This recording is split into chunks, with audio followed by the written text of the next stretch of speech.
नमस्कार मित्र, पुन्हा एकदा स्वागत आहे नवीन व्हिडिओमध्ये. या व्हिडिओमध्ये आपण काही गोष्टी बघणार आहोत, जसं की लाईफ एक्सपिरियन्सेस काय असतात.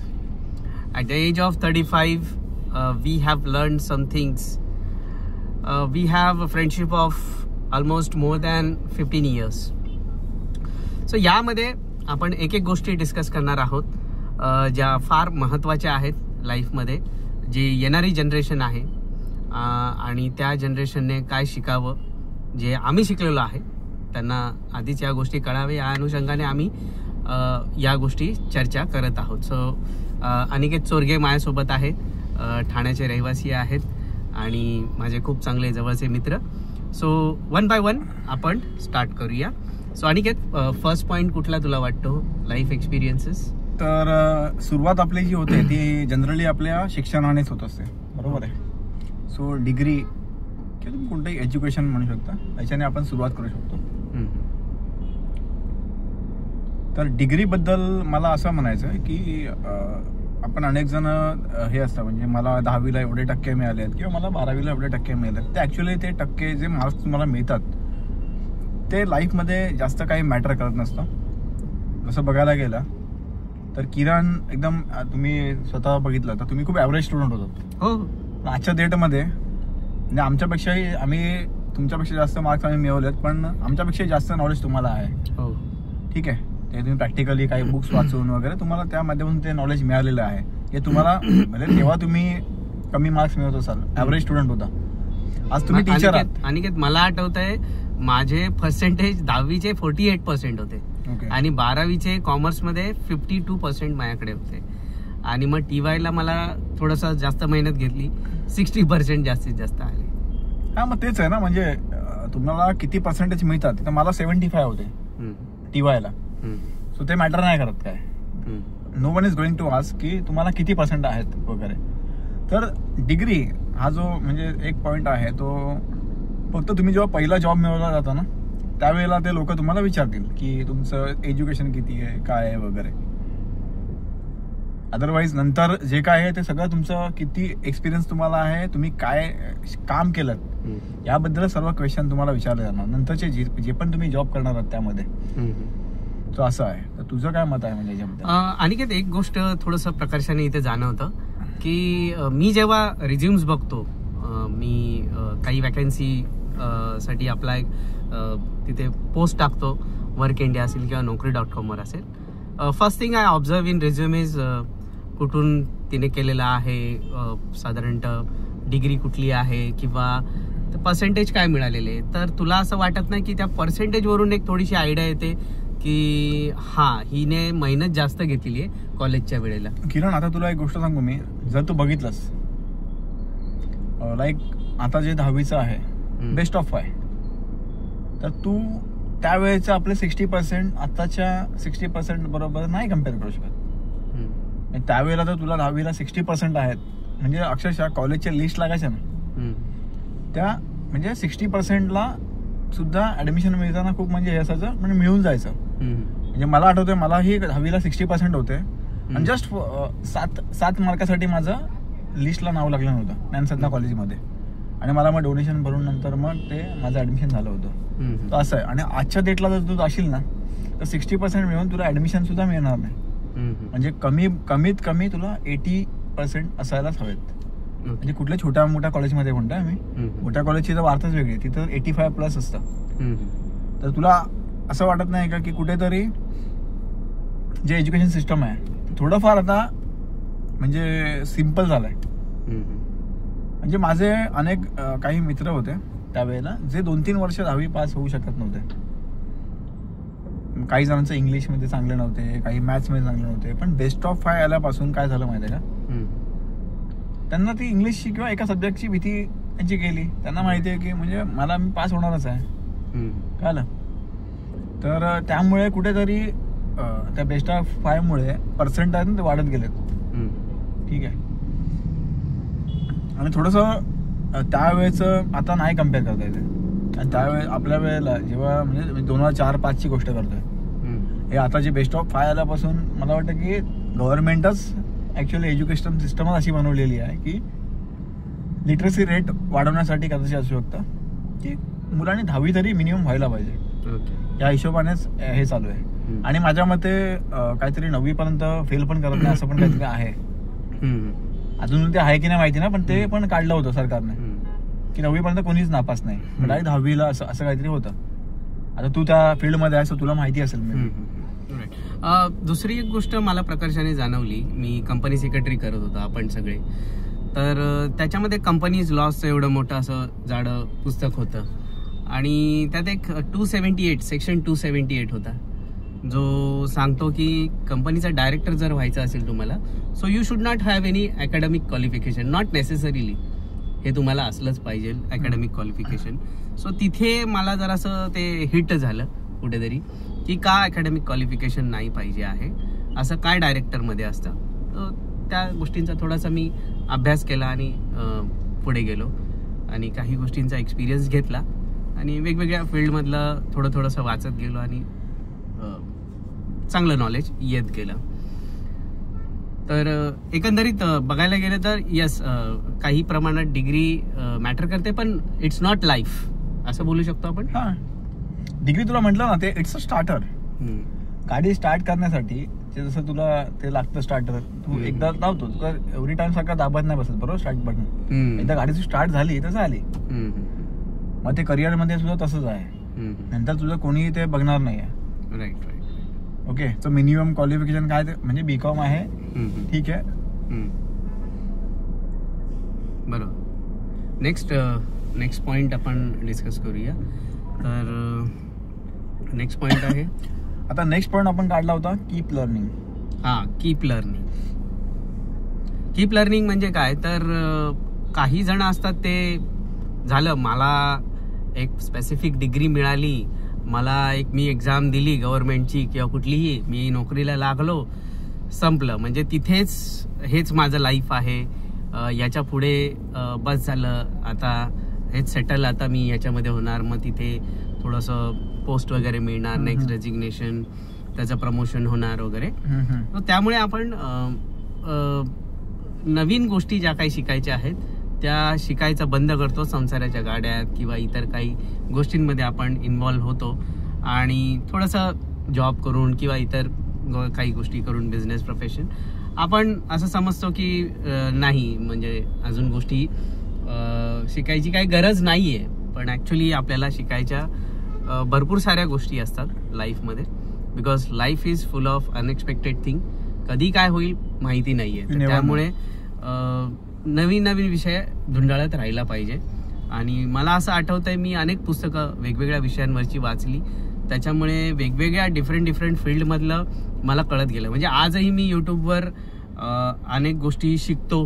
जसं मला आता क्लासेसमध्ये पुढे जायचं होतं, तर मार्केटिंग शिकायची होती काय असतं, सेल्स शिकायचं काय होतं, मॅनेजमेंट शिकायचं काय होतं, त्यानंतर सायकोलॉजी, फिलॉसॉफी, या सगळे विषय महत्त्वाचे होते, जेणेकरून मला हे कुठे ना कुठे उपयोगी पडतील फ्युचरमध्ये जाऊन.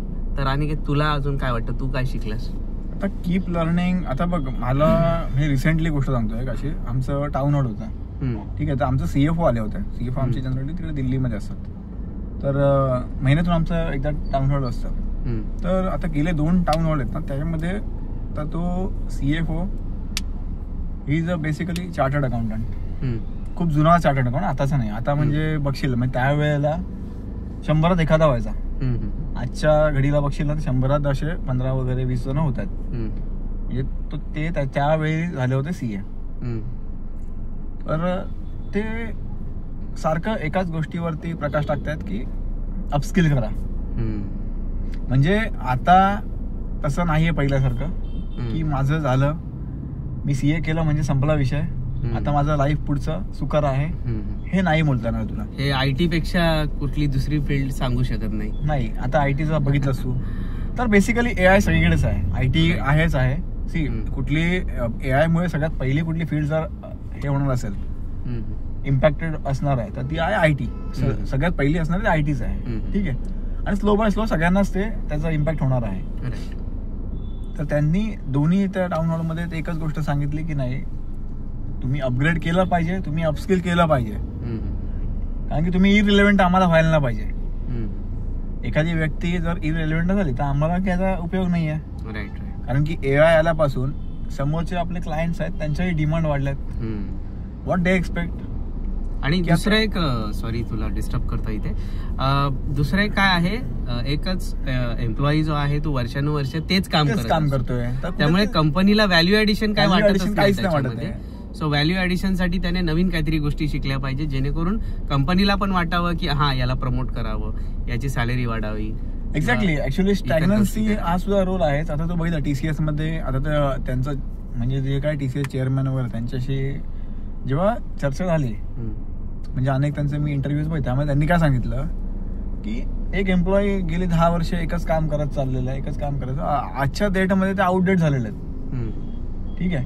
बेसिकली आता आपले काही मित्र आहेत IT मध्ये, ऍक्च्युअल मध्ये काम काय करायचंय, IT हे नावाला आहे पण ते एक्सेल मध्येच काय ना काय करायचे. बरोबर आहे.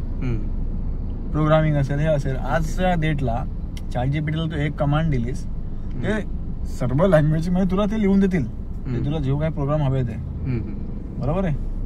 मग ते काम जे म्हणजे एक ह्युमन करण्यासाठी, म्हणजे विदाउट एनी मिस्टेक, आणि ते पण म्हणजे एका व्यक्तीला हे करण्यासाठी माणसाला जो टाइम लागेल त्यापेक्षा कमी टायमामध्ये, म्हणजे 10-15 मिनिटांमध्येच ते सगळ्या लँग्वेज मध्ये तुला लिहून देणार आहे. तर कुठेतरी येस, तुम्ही आयुष्यात, आपणही, मला असं जाणवतंय कधी कधी की आपण स्टडी थांबवून भरपूर चूक केलेली आहे. सो हे आता या एज मध्ये फील व्हायला लागलेलं आहे. So yes, right, keep learning. And third point आहे as age changes thoughts changes. Right. This is very important point. तारुण्यात अनेकांना वाटतं आपण हिरो आहोत, हिरोईन आहोत, आपल्यासारखं कोण नाही वगैरे, असं तसं. हे जे असतं हे असंच असतं, आपले विचार ते बदलत नाहीत कधी वगैरे, स्टक राहतो. जसं समाजाने आपल्याला दिलेलं आहे ते वयानुसार आपले विचार जे आहेत ते आपण समजतो की असंच राहणार आहे सगळं. सो जसं वय बदलतं तसे आपले विचार काय बदलत राहतात. कारण आपल्याला लाईफचे एक्सपिरियन्स आलेले नसतात पूर्णतः, त्यामुळे आपण असं समजतो की हां, आज जे थॉट्स आहेत आपले ते तसेच राहणार आहेत. बट यू शुड स्टे की माझं आज हे मत आहे, पुढे माहिती नाही मला काय होईल, माझं मत काय असेल, असू शकतो असं. राईट. कारण काळानुसार मतं बदलतात, काळानुसार समाज बदलतो, काळानुसार पिढ्याही बदलत असतात, जग बदलत असतं. सो त्याच्यामुळे आज आपण सांगतो की हीच एक गोष्ट आहे, याच विचारांवर मी ठाम आहे. तर तसं एखाद्याने तसं होत नाही. आता माझं म्हणजे मी एक वाचला होता आता रिसेंटली, मुलींचं आयुष्य जे आहे ते 28 वयापर्यंत वेगळं असतं, पोस्ट 28 त्यांचं वेगळं असतं. म्हणजे त्यांचं थांबलंच जमा असं समज. कारण की 28 पर्यंत काय असतं ना, सौंदर्य हे ते, याच्या जोरावरती त्या अनेक गोष्टी त्यांच्या लाईफमध्ये अचीव्ह करतात, इन्क्लुडिंग म्हणजे जॉब मधलं प्रमोशन पण काही त्याच्या बेसिसवर होतात. म्हणजे आजच्या कॉर्पोरेट लाईफचा हिस्सा झालेला आहे. ओके. देन तुझं लग्न असेल, एखादा चांगला मुलगा असेल वगैरे, ते पण फक्त सौंदर्याच्या बेसिसवर ते त्यांना सगळ्या गोष्टी मिळून जातात. पण आफ्टर 28 लाईफ पूर्ण डिफरंट असते, ड्रास्टिकली चेंज होते. अगर मुलांचं काय होतं, 28 नंतर त्यांची लाईफ वेगळी होत जाते. मुलांचं जर बघशील तर काही मुलं 28च्या आधी वेगळेच दिसत असतात, पण पोस्ट 28 त्यांचं खूप म्हणजे एकदम गुड लुकिंग असतात, असं हे बघायला मिळाले मला. मी खूप बघितलं असं. आफ्टर 28 ते म्हणजे बियर्ड वगैरे ठेवतात वगैरे, मस्त वाटतात वगैरे. तर त्यांचं ऍक्च्युअल लाईफ 28 पासून सुरू होतं, वेळेस मुलींचं 28ला ते संपतं असं म्हणू शकतो आपण. समता म्हणजे ऑब्व्हियसली सगळं काही जे असतं ते सौंदर्यावरती असतं, आणि सौंदर्य हे काय चिरंतर तुमच्या सोबत नसते ही गोष्ट. त्यामुळे सौंदर्य सर्व काही आहे असं मानून चालू नये कोणी. कारण की ऑब्व्हियसली जसं एज वाढतं त्यानुसार तुम्ही ते सौंदर्य हे जाणार आहे. आपण हिरो हिरोईन पण बघतो, म्हणजे कसे दिसायचं त्यांच्या तारुण्यामध्ये, आज त्यांची हालत काय आहे. सो ह्या गोष्टी आहेत. सो थॉट्स ऑब्व्हियसली त्या जसं तुझं सौंदर्य असतं ना, ते तुला कॉन्फिडन्स पण देत असतं एक प्रकारचं. तर ऑब्व्हियसली थोडं थोडं जसं ते वाढत जातं, तुझं चेहऱ्यावरचं ते सुरकुत्या पडायला लागतात वगैरे, त्यावेळेला तू थोडासा कॉन्फिडन्स लेवल पण कमी होते, आणि त्यावेळेला तुझे विचारही बदलत जातात. ओके. जसं तुला मी एक एक्झाम्पल सांगितलं होतं माझा एक मित्राच्या याच्या केसमध्ये, की त्याचं कॉलेजमध्ये एक मुलगी त्याला खूप आवडायची. ठीक आहे. आणि त्या मुलीला तेव्हा असं वाटायचं ती म्हणजे ऍक्च्युअली दिसायलाही खूप सुंदर होती. तिला असं वाटायचं की मला कोणीही मिळून जाईल चांगला. जसं तुला मगाशी म्हटलं मी की मुली सौंदर्याच्या बेसिसवरच लग्नाचे डिसिजन घेत असतात. मी दिसायला चांगली आहे तर मला मुलगा तसाच हवा. पण ते विसरत असतात की हे चिरंतन तुमच्या सोबत नाही ही गोष्ट. जसं 26 नंतर उलटून जातं, त्यानंतर काय होतं ना की ते सौंदर्य पण हळूहळू ते झिरपत जातं. तर तिच्या बाबतीत तसंच झालं. आणि ज्या मुलाला ती आवडायची त्या मुलाला नंतर तिचंच मागणं आलं. त्यावेळेला ती 27 इयर्सची होती. ठीक आहे. मग त्यावेळेला तोही कुठेतरी दुसरीकडे त्याचं अफेअर होतं, त्यामुळे तो नाही करू शकला तिच्याबरोबर. पण ह्या गोष्टी अशा घडतात. ठीक आहे. तर हे प्रॅक्टिकल एक्झाम्पल आहे. Okay okay okay. आणि मुलांमध्ये काय थोडंसं मुलांबाबतीत काय चेंजेस येतात, काय वाटतं? मुलांच्या बाबतीमध्ये बघशील ना, जबाबदाऱ्या ऑब्व्हियसली पोस्ट जबाबदाऱ्यामुळे थोडासा माणूस चेंज होतो. पोस्ट 30 जर बघितलंस तू, जो एकदम फ्रीडम असतं त्याला, मोकळा असतो सगळीकडे, मग ते थोडंसं लग्नानंतर थोडंसं हे होतात. आणि मग जगताना थोडंसं ते तसं जगत नाही जे आधी जगत असतात. पण एवढं आहे की मी जे बघितलंय 28-30 नंतर अनेक मुलांची लाईफ स्वतःच्या टर्म्स अँड कंडिशनवर पण जगताना बघितलेत मी. त्यांना जे हवं ते करतात, हवं तिथे फिरतात. सो असंही आहे, मेजॉरिटी आहे. सो खूप छान. आणि काय छान वाटतंय तुझ्याशी बोलून या सगळ्या गोष्टी, आणि आपल्या प्रेक्षकांनाही होप या गोष्टी आवडतील. चौथा पॉइंट काय वाटतंय? Art of life. Art of life, right. यावर मी थोडंसं सविस्तर बोलेल. आर्ट ऑफ लाईफ म्हणजे लाईफ जी आहे, आपण मगाशीच थोडंसं डिस्कस केलं की आपण संकुचित राहतो एका फॅमिलीसोबत किंवा एका ग्रुपसोबत, बस झालं. त्याच्या पुढे आपण वळत नाही. जसं काही सामाजिक ॲक्टिव्हिटी करणं किंवा राजकारण असू दे, त्याच्यामध्ये ॲक्टिव्ह राहणं, थोडंसं त्याची माहिती घेणं वगैरे, किंवा लाईफ काय आहे एक्झॅक्टली ती समजून घेणं. जसं मासा जेव्हा पाण्यामध्ये असतो तेव्हा कळत नाही त्याला लाईफ काय आहे, ते पाणी काय आहे त्याला माहिती नसतं. जेव्हा जसा तो पाण्याबाहेर येतो तर तडपायला लागतो, मग त्याला कळतं पाणी काय आहे. तसंच लाईफचं आहे. ही एक कला आहे लाईफ जगणं म्हणजे. काही जण एकदम अडकून ठेवतात स्वतःला, जग सगळं विसरतात आणि एवढंच माझं जग आहे, मग ते फॅमिली असू दे किंवा हे. पण त्याच्या बाहेरही अनेक गोष्टी आहेत. त्याला नंतर काही वर्षांनी माझे काही मित्र आहेत किंवा ओळखीचे आहेत, त्यांनी हे शेअर केलेलं आहे की 7 वर्ष मी असाच होतो, कोंडलेलाच होता. त्यानंतर हळूहळू मला रिअलाइज झालं की मी थोडंसं बाहेर पडलं पाहिजे, मित्र असले पाहिजेत, मैत्रिणी असल्या पाहिजेत, थोडंसं त्यांच्यामध्ये एंगेज असलं पाहिजे. तो एक वेगळा आनंद असतो वगैरे. सो कालांतराने कसं आहे, एक घुसमटलेपणा तो जाणवतो. आणि किरण, अलीकडे ना हा पॉइंट फार महत्वाचा आहे, कारण की सुसाईडचं प्रमाण पण वाढत चाललेलं आहे. राईट. कारण की आर्ट ऑफ लिव्हिंग ही तुम्हाला जमलीच पाहिजे. जेव्हा तुम्ही व्यक्त होता, जेव्हा तुम्ही एक्सप्रेस होता, त्यावेळेला थोडंफार का होईना तुमचं दुःख कमी होतं. आता आपण गेली अनेक वर्ष एकमेकांना भेटतोय, ठीक आहे, आणि आपण नेहमी बोलतो ना की काल भेटलो, खूप बरं वाटलं. ठीक आहे. एक नवीन ऊर्जा मिळते पुन्हा. आता आपला सोमवार उद्या आहे, आता पुन्हा आपलं तेच लाईफ सुरू असणार, रुटीन लाईफ. ठीक आहे. तर कुठेतरी एक त्यातून एक काहीतरी एक वेगळेपण. ठीक आहे. त्यामुळे एक थकवा घालवण्यासाठी मित्र असावेत, त्यांच्यासोबत शेअरिंग असावं. Sharing is caring, you can say. आणि दुसरा 2 विषय याच्यात महत्वाचे आहेत जे कॉमन लोकांना माहीत नसतात. प्रत्येक जण आपल्या एका स्पेसिफिक फील्डमध्ये एक्सपर्ट असतो. जसं कोणतरी IT मध्ये एक्सपर्ट आहे, कोणतरी अकाउंटिंगमध्ये एक्सपर्ट आहे, कोण इंजिनिअरिंगमध्ये एक्सपर्ट आहे, तर कोण डॉक्टर एक्सपर्ट आहे. बट नॉट नेसेसरीली त्यांना लाईफ कळालेली आहे ती कशी जगायची आहे. राईट. म्हणजे आपल्या पार्टनरसोबत राहणं असू दे किंवा लग्न झाल्यानंतर त्यांचं कॉम्बिनेशन जे असू दे, आईला कसं हँडल करायचं, वडिलांना कसं करायचं किंवा बायकोला कसं करायचं, फॅमिलीमध्ये कसं राहायचं, त्याच्यानंतर लाईफ एन्जॉय कशी करायची आहे जगता जगता. अगदी ते एकदम बोलतात नाही का, ते घोडा जसा चालतो त्याला हे लावलेलं असतं दोन्ही बाजूने, तसंच चालणं नसलं पाहिजे.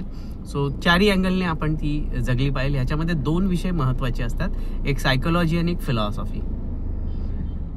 तर बहुतेक जण काय, लाईफ माहिती नसते, अचानक त्यांच्या आयुष्यात मोठी दुःख येतात ते स्टक होऊन जातात, कोण सांगणारं नसतं. सगळे इथे जावा तर तिथे त्यांना कोण बाबा भेटतो, कोण बुवा भेटतो, कोण आध्यात्मिक गुरु भेटतो वगैरे. त्यांना असं वाटतं इथेच आपल्याला लाईफ मिळेल वगैरे, पण ते त्याचा फायदा घेतात त्यांच्या दुःखांचा. आणि त्यामुळे आपण दुःखाला जाणून घेणं महत्वाचं आहे आणि दुःख निवारण कसं करता येईल याच्यावर पण जाणून घेणं महत्वाचं आहे. तर फिलॉसॉफी, सायकोलॉजी हे 2 विषय असे आहेत, मला असं वाटतं प्रत्येक व्यक्तीने थोडं तरी त्याचं नॉलेज असलं पाहिजे, जेणेकरून ते त्यांचं लाईफ खूप चांगलं जगतील, स्वतःला समजून घेण्यासाठी आणि समाजालाही समजून घेण्यासाठी. Next point. आता याच्यानंतरचा पॉइंट आहे ना, financial independence gives emotional freedom. Right. तू चांगला याच्यावर बोलू शकतोस थोडा वेळ. फायनान्शियल इंडिपेंडन्स, जसं मगाशी तुला म्हटलं की फायनान्शियल लिटरसी असणं फार महत्वाचं आहे. म्हणजे आजच्या डेटमध्ये खूप, म्हणजे त्यावेळेला तरी आपल्याला सॅलरी खूप कमी असायची, बरोबर. आजच्या डेटमध्ये बघशील जर फ्रेशर लोकांनाच 50-50, 60-60 सॅलरी आहे, ठीक आहे. तर तुला सुरुवातीला सॅलरी मिळाली तर पहिले काय करतात, म्हणजे मी असं बघितलंय की 2-3 महिन्यामध्येच, म्हणजे आता जॉब लागला नाही, लगेच 3ऱ्या महिन्यामध्येच त्यांची स्वप्न पूर्ण करण्याच्या मागे लागतात. स्वप्न काय असेल की मला 1.5 लाखाचा आयफोन हवा आहे, नंतर लगेच मग 2-3 महिन्यामध्ये कार घेण्यास असेल, आणि मग लगेच 1 वर्ष होत नाही तर लगेच मग होम लोन ठेवायचं, सगळ्या लोनचा बाप. ठीक आहे सर. ह्या ज्या गोष्टी आहेत ना, ह्या नंतर जाऊन कुठेतरी हे होतात. त्यावेळेला काय असतं माहितीये का, आता IT मध्ये कोणी एक्सपेक्ट केलेलं का असं काय असेल. आणि मी आणखी एक व्हिडिओ बघितला होता, जो मुलगा IT मध्येच काम करतो, तो बोलतो मी आता एवढ्या मोठ्या बिल्डिंग मध्ये फ्लॅट घेतलाय, महिन्याला मी 60-70 हजार रुपये EMI भरतोय, इथे 5,000 रुपये मेंटेनन्स भरतोय, मला सगळ्या एम्युनिटीज दिल्या तिथे बिल्डरने, ठीक आहे, सर्व आहे, एव्हरीथिंग इज देअर, बट मी हार्डली त्या यूज करतोय, मला ते यूज करायला वेळच नाहीये. बरोबर. रिस्पॉन्सिबिलिटी, ऑफिसची कामच एवढी असतात, संडेला बाहेर फिरायला जायचं, हे करायचं ते करायचं. तर ते बिल्डिंग मध्ये जे काय तुला मिळतात, जे काय ऍक्टिव्हिटीज आहेत, इनडोअर असतील, आउटडोअर असतील, स्विमिंग पूल असेल, जिम असेल, तर यूज करायला वेळच नाहीये. राईट. तर आता झालंय काय की सुरुवातीला जरा बरं वाटतं, ते एक शो शायनिंग समाजामध्ये, किंवा मी एवढ्या मोठ्या सोसायटीमध्ये घर घेतलंय वगैरे. बट हळूहळू स्लोली काय होतं, जेव्हा तुला कळतं की तुमचं जॉब सिक्युअर्ड नाहीये, त्यावेळेला काय व्हायला लागतं माहितीये का, याचं आपोआप ना आपसुक तुला टेन्शन यायला लागतं या गोष्टीचं. कुठेतरी तो न कळतपणे ना या गोष्टीचा भार तुझ्या डोक्यावर यायला लागतो हळूहळू, आणि मग त्यातून मग तुझा निद्रा नाश होणं, झोप न येणं, बरोबर आहे.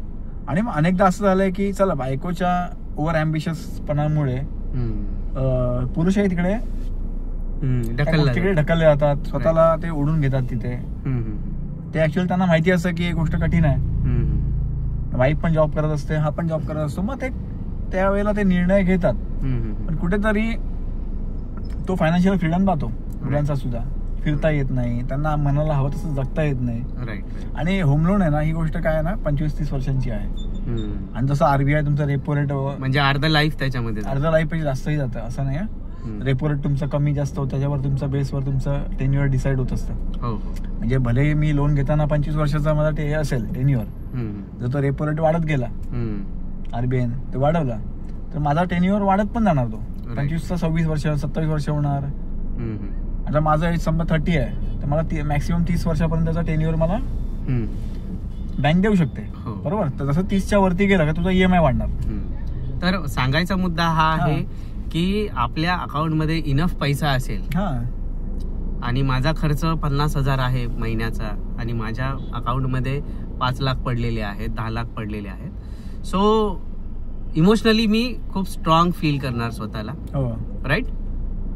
तो ते थोडंसं बॅलन्स असणं आपल्या अकाउंटमध्ये. ऑब्व्हियसली मग ते पोस्ट 30 म्हणजे काय बोललो तुला, 25 ते 30 वर्षामध्ये काय वाटत नाही या गोष्टींचं, की आता जवान आहोत आपण, आपलं काय चालणार आहे आपण. पण नंतर तुम्हाला तुमच्या शरीराची ताकद कळायला लागते 30 नंतर. कुठेतरी काही लोकांना मी असं बघितलं डायबिटीस वगैरे पण सुरू झालं, म्हणजे असे अनेक मित्र आहेत, डायबिटीस नंतर मग ते काय स्पॉन्डिलिसिस वगैरे हे आजार सुरू झालेले आहेत. कारण बसून बसून कसं असतं ना, कॉर्पोरेटमध्ये बसून 8-9 तास एकाच वेळेला एकाच ठिकाणी बसून राहायचं, तर त्यामुळे तुला असे काही आजार पण जडवलेले असतात. आता माझ्या आधीच्या कंपनीमध्ये बॉसेस, आम्ही मीटिंग रूम मध्ये बसलोय, बसल्या असे बाजूला पडतात, कोसळतात, बापरे. नंतर कळतं अरे बीपी हाय झालाय, अरे शुगरच हाय झाली आहे, डायबिटीज जास्त झालाय याच्या कारणामुळे. म्हणजे त्यांना आम्ही असं इमिजिएटली त्यांना हॉस्पिटलला घेऊन गेलोय, एवढ्यापर्यंत गोष्टी झालेल्या आहेत. तर कुठेतरी त्या गोष्टी म्हणजे मॅटर करतात. सो मला असं वाटतं की तुमची भले तुम्हाला बँक लोन 70-80 लाखापर्यंत देत असेल तरी अशा सिच्युएशनमध्ये तुम्ही तुमचं भले तुम्ही ती फुल लिमिट आहे ती युटिलाइज न करता सुरुवात छोट्याने करावी. 25-30 लाखाचं घर घ्यावं. शेवटी काय आहे ना, तुम्हाला बघायला गेलं ना, विचार करायला गेला, तुम्ही दोघंही नवरा बायको पूर्ण दिवस घालवता कुठे, ऑफिसमध्ये. फक्त रात्री झोपण्यासाठी तुम्ही येता इथे. सॅटर्डे संडे तुम्ही बघशील तर मेजॉरिटी जे कॉर्पोरेट वाले आहेत हे काय करतात, हे चिल मारण्यासाठी कुठेतरी बाहेर रिसॉर्टला जातात, बरोबर आहे, किंवा कुठल्या निसर्गाच्या ठिकाणी जातात. म्हणजे सॅटर्डे संडे तुमचा गेला फिरण्यामध्ये, फक्त तुम्ही 5 दिवस झोपायसाठी येता घरी. मग खरंच प्रत्येकाने हा विचार केला पाहिजे की खरंच एवढं आपण लोन घेऊन डोक्यावरचा भार वाढवला पाहिजे का, असं एकदम म्हणजे टेन्शन फ्री जगायला पाहिजे. ट्रॅप मध्ये अडकवलं जातं. हा, एक्झॅक्टली. बिल्डर लॉबी असेल, त्याच्यामध्ये मीडिया असेल. अरे किरण, एवढंच नाहीये, म्हणजे वातावरण बनवलं जातं. एवढंच नाहीये, माझे असे मित्र आहेत की 15,000 रुपये सॅलरी महिन्याला घेतात आणि तेही 80-80 हजारचे आयफोन घेतात. बापरे. तर मला ते खूप हे वाटलं. तर मी त्याला विचारलं, बाबा तुझं काय रे, म्हणजे काय सॅलरी तुझी एवढी आणि तू कसं काय एवढी 80? नाही, बोलतो माझं स्वप्न आहे, मला आत्ताच हवं आहे गोष्टी, मला नंतर नाही पाहिजे. याच्यावरून एक पॉइंट आठवला. आपला मित्र श्री आहे, त्याने सांगितलेलं की हत्ती बनून लाकूड खाण्यापेक्षा मुंगी बनून साखर खायला आवडेल. हा, हे कधीही चांगलं. याचा अर्थ काय आहे की आपण शोबाजी करण्यामध्ये अनेक पैसे उधळतो. म्हणजे श्रीमंत आहोत हे दाखवण्यासाठी जेवढा खर्च येतो तेवढा ऍक्च्युअल श्रीमंत बनण्यासाठी नाही येत. हा, ऍक्च्युअली. आणि एक असं ना, एक विधान पण आहे की म्हणजे फक्त प्रिटेंड करायचं की मी श्रीमंत आहे, त्यापेक्षा ऍक्च्युअल श्रीमंत असलेलं कधीही चांगलं. येस येस येस, बरोबर. अनेकांना ते आता सोशल मीडियामुळे तर अजून मोठं ते प्रकरण झालेलं आहे की आम्ही कसे श्रीमंत आहोत, किती श्रीमंत आहोत, या हॉटेलमध्ये जातोय, हे खातोय, त्या हॉटेलमध्ये 5 स्टार वगैरे, हे ते, या पार्टी एन्जॉय करतोय वगैरे. पण आतून काय दडलेलं आहे, बँक बॅलन्स कोण टाकत नाही सोशल मीडियावर, बँक स्टेटमेंट कोण टाकत नाही. आणि बेस्ड ऑन तुमचे स्टेटस समोरची व्यक्ती कम्पेअर करतात लाईफ. अरे बाबा किती लाईफ चांगली जगतोय, जबरदस्त लाईफ आहे, त्याने बघ कार घेतली, त्याने बघ एवढं मोठं घर घेतलं. हे सगळं कम्पॅरिझन नुसार मग ते डिप्रेशन पिरियड सुरू होतात आणि माणूस देशोधडीला लागायला सुरुवात होते. सो त्यामुळे don't compare. Financially should be strong, enough balance असला पाहिजे, जेणेकरून आपल्याला उद्या काही झालं तरी आपण निवांत असलं पाहिजे. तर ह्या होत्या काही गोष्टी ज्या शेअर करत आहे. थोडंसं व्हिडिओ अजूनच लांबू शकते, त्यामुळे आपण एवढेच पॉइंट घेत आहोत. नेक्स्ट पार्ट मध्ये आपण अजून आपण आणखी काही पॉइंट आहेत ते पण आपण कव्हर करण्याचा प्रयत्न करू. तुम्हाला कसं वाटलं, जेणेकरून आम्हाला पण थोडंसं काही शिकायला मिळतील, काही पॉइंट ऍड करायला मिळतील. तुम्ही पण तुमचे एक्सपिरियन्स शेअर करू शकता कमेंटमध्ये. आता हे फार महत्वाचं आहे. सो पोस्ट 30 ज्या गोष्टी आहेत, शेवटी कसं आहे माहिती आहे का, एज एकदा आपल्याला निघून गेला ना पुढे, त्यानंतर मागे जाता येत नाही, बरोबर आहे. सो आता आमचं तर वय गेलेलं आहे पुढे 30च्या नंतरचं. सो आमच्या अनुभवातून म्हणजे इट इज ऑलवेज बेटर की एका दुसऱ्याच्या चुकांमधून तुम्ही शिकलात तर खूप चांगलं आहे. तर उद्या जाऊन तुम्ही आम्हाला थँक्यू बोलाल त्यासाठी, ठीक आहे. आम्हाला कोणी सांगणार नव्हतं असं. एक्झॅक्टली. आणि मला हे खूप शेअर करावं वाटतंय, थोडंसं वेळ घेतोय मी, की मला गुरु कोण नव्हता, सांगणारं कोण नव्हतं की ही स्टेप घे, याच्या पुढे असं जा, याच्या पुढे तसं जा. म्हणजे प्रत्येक जण भेटला तो नको करू, कशाला एवढी रिस्क घेतोय, काय होईल, असं होईल, तसं होईल, हे आपले कामं नाहीयेत, ही यांची कामं आहे श्रीमंत लोकांची, तुझ्याकडे फायनान्स नाहीये, तुझ्याकडे हे नाही ते नाही, असं करून मला सगळं निगेटिव्ह बनवलेलं. पण त्याच्यातून पण थोडासा मार्ग काढला. मी पुस्तकं वाचली, पुस्तकांनी खूप साथ दिली, अनेक विषय खंगाळले, मोर दॅन 100 सब्जेक्ट्स मी वाचलेले आहेत. त्यामुळे कळालं लाईफ काय आहे वगैरे. मग हळूहळू शिकत गेलो. आजही म्हणजे असा कोण खास असा गुरु नाहीये, बट एक्सपिरियन्स मधून शिकतो आहे आणि पुढे जातो आहे. जे निगेटिव्ह होते लोक ते पॉझिटिव्ह होत गेले माझ्या बाबतीत. तर इन शॉर्ट लाईफ मध्ये रिस्क घेणं ही महत्वाचं आहे. राईट. रिस्क घ्यावी लागते. जसं मी तुला सांगितलं, माझ्या आधीच्या जॉबमध्ये मी खूप हे होतो, कॅल्क्युलेटेड रिस्क. तर तरी मी रिस्क घेतली की नाही, मला काहीतरी नवीन शिकायचं आहे, मला काहीतरी करायचं आहे. त्यामुळे म्हणून मला ऍक्च्युअली जॉब चेंज करण्याचं काही रिझन नव्हतं. स्विच करण्याचं, पण कुठेतरी स्टॅग्नन्सी नको, की एकाच गोष्ट सारखी करत बसायला नाही पाहिजे. नवीन काहीतरी नाविन्य पाहिजेच पाहिजे. अदरवाईज आपलं माइंड पण आहे तसंच ट्रेन होतं आणि नवीन काही शिकायच्या भानगडीत पडत नाही. सो बेसिकली ते बोलतो ना, if you want growth you should come out of your comfort zone. So yes, risk घेतली पाहिजे लाईफ मध्ये. तू घेतलीस, आम्ही छोट्या मोठ्या रिस्क घेतोय. आम्ही काय बिझनेस मध्ये अजून गेलो नाहीत, पण फ्युचर मध्ये नक्कीच डेफिनेटली तोही विचार करूच आम्ही. हो. सो हे होतं आजच्या व्हिडिओ पुरता. होप तुम्हाला या सगळ्या गोष्टी आवडल्या असतील. नाही आवडल्या असतील तरीही सांगा. Thank you very much. See you Aniket in the next video.